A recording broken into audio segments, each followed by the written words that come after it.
The sadness of war like letters. My father must have spotted them in a small Sicilian town that summer of war on his march to North Africa.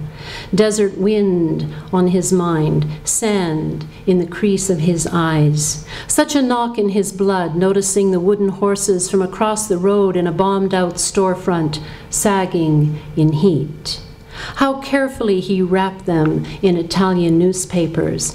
Perhaps the rain would come. My father carried the wooden horses across the channel from Brunei to Tunisia, thoughts of my mother catching in waves.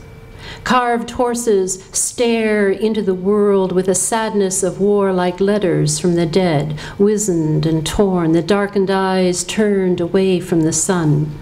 The stories of boys who carve horses in war for vino, for pasta, who carve the names of their dead mothers, Maria, Lucia, into the manes of horses, embroidered with stars and red wool, wood from an orange tree, a grove overlooking the sea. 3 years before I was born, my father caressed the carved faces of horses, a view not far from trees. Perhaps he sang in the fearful night to the women whose names were cut into wood, the names of women he would never love. 2. The young carver searches for stone in the quarry. The birds at dusk sing their plain arias. He is drawn to a piece of rough marble, the birds high above him. The hand of the carver remembers seraph and sans seraph, the way bees carry the memory of honey.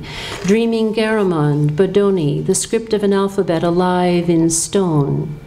He traces a prelude of design on paper, paper he holds to the sun. The rounded O, like the plums on his mother's table, the breast of the girl he loves. Waterfall slide of the powerful W, the way a shovel lifts dirt for the grave. And the loneliness of L, waiting in the piazza to pray for the souls of the dead. Like tendrils into shadow, the birds make their way to trees. In the morning, he will take his letters to the village square, sell his sketches to soldiers for bread. 3.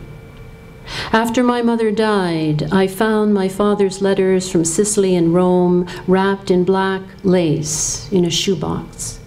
He could not write of the Northern Campaign, the Allied bombing of Palermo, Messina. He omitted the facts of Ortona, Monte Cassino. Instead, he described the bridge where Dante glimpsed Beatrice, the bakery that sold biscotti, a soft white torroni made without sugar, the breads with rosemary, oregano, potato.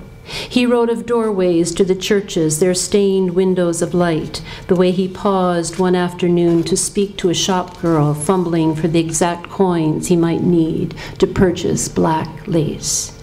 Perhaps she smiled. Perhaps the sun was shining. He always signed, Te amo.